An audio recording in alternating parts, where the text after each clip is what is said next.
Keymoney here. Thanks for watching. I really appreciate it. Please subscribe if you haven't, yeah? So maybe you have an idea of what shares are, but you're always wondering, so when do I start investing and even where do I invest? And in today's topic, we want to see when is the right time to start investing. And can I tell you guys, the time is now. And the reason being, in the stock market industry, you cannot know what will happen to the share tomorrow.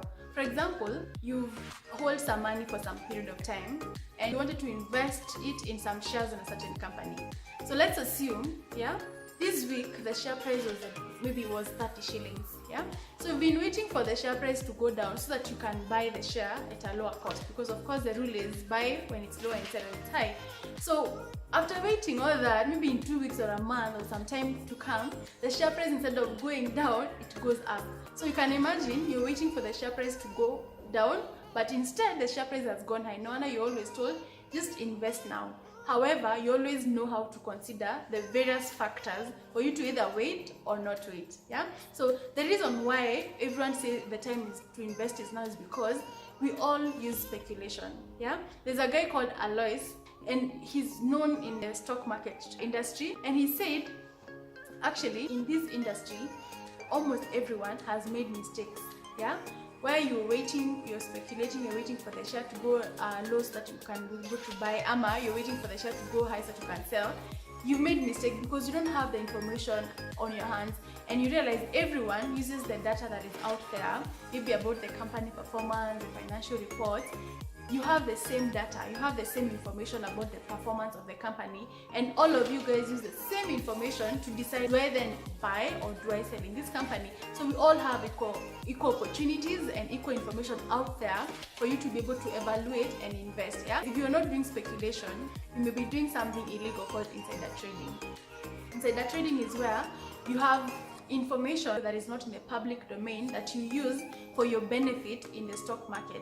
Please don't practice it. It's good to be transparent, and so trade well, be smart, look for information, and maybe looking for information part, you realize that if you start investing, you get interest. You know, for example, if I buy shares in a certain company, I would like to know what's happening to that company. You know, are they making profits and all that? And you know, all that information is online. Read the newspaper, there's a Business Daily, Google. You're able to see what's happening in this company in terms of leadership, in terms of their stock, in terms of their profit, in terms of their expansion or growth. Are they going down? Are they going up? And maybe an example I'd like to use, if you have interest in something and you know you have put your money there, you'll always want to know what's happening, because you don't want to a place where you're caught off guard, the company is going down and you're just there buying shares. So you get interest so that you're able to make a better choice or a better decision.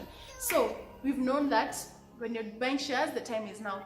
Let's look at then where do you invest? You know, people have money again. People know that they need to buy right now, but they don't know that where do I buy?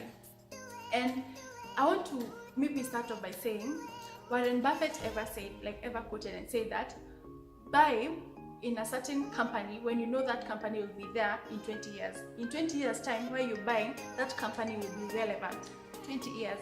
And I want to use two scenarios here. Maybe that company deals with the products that you use every day, and I want to use the telecommunication industry. You realize you use airtime every day, bundles every day, you maybe use M-Pesa, and maybe that is Safaricom, but in telecommunication world, people will never stop talking. So you realize this company may not fade in 20 years time, and as much as it's technology and all that, there will be telecommunication industry, maybe with maybe more advanced technology, but they'll be there. So I think by the time he means that buy when you know it's going to be relevant in 20 years, is buy when you know we will need this company to be relevant in 20 years time. So that is one of the things you need to consider. So do you use also that product every day? You realize that, for example, in the food industry also, people will always eat. There's always, so if you look at the manufacturing industry, people will always manufacture, like the food processing and all that. So look at the companies that are relevant, that they'll never fade away from the market. Number two, you have to diversify your shares. For example, you see shares are classified in various industries. There is telecommunication, there is construction, there is mining, there is agriculture, manufacturing, there is banking industry, insurance. So if you're buying shares, you cannot buy all of them in the same industry. You really have to know how to spread your risk, because if this industry is doing badly, then your share price will go down. But if you balance where the banking industry maybe has a challenge, but the manufacturing is still doing well, you know that the share price for banking will go down, but for manufacturing, you still retain your share price, or even it will go higher. So don't put your eggs in one basket. Know how you're going to diversify and invest or buy shares from various companies who are in different industries. So get to realize or familiarize yourself in which industries can you be able to invest, which are of course listed in this NSE. Yeah. Number 3, look at the shares that are easy to trade or easy to sell. Some of the shares in the market, you find that you have to wait for a very long time for you to be able to buy them, or even for you to be able to sell them. They are not easily reachable or easily accessible. You have to have maybe a very long process, or they're not available. The item you should consider is the company growth, economic growth and stability. This one, you use financial reports. You see, every listed company is required to publish their financial statements in a national gazette. So the information is put out there for you to be able to make a decision and maybe realize, am I in the right company? Have I bought shares in the right company? And I want to take you guys through the 3 items that you need to take into consideration when you're looking at their financial statements. And number 1 is the profit of the company. So if you look at their profits, maybe in this period of time, compared to the coming period, analyze and see, is the company profit growing or is it reducing? It is very, very critical, because you realize if the company goes low, that means the expenses were very high, or they even didn't make the revenue they expected to make. Yeah. Number 2, look at the dividends. The dividends needs to be paid regularly. For example, their company like EABL, they always pay their dividends, always. And I can't guarantee you that every company pay their dividends at the end of the year. But you need to check that for the company that you want to buy your shares from, do they always pay the dividends? And like how frequent, how generous are they with the dividends? So some company want to pay very little, so you need to find out, are they really generous in paying the dividends also, because it depends also on the profit. Number 3, you need to look at their debt equity ratio. Debt equity ratio means debt is how much has the company borrowed to facilitate the running of the business. Debt, on the other hand, how much has the company raised from the shareholders, from the shares. So if you look at the debt is growing so high, yeah, and you're looking at the equity, you're like, will the company manage to pay off the whole debt?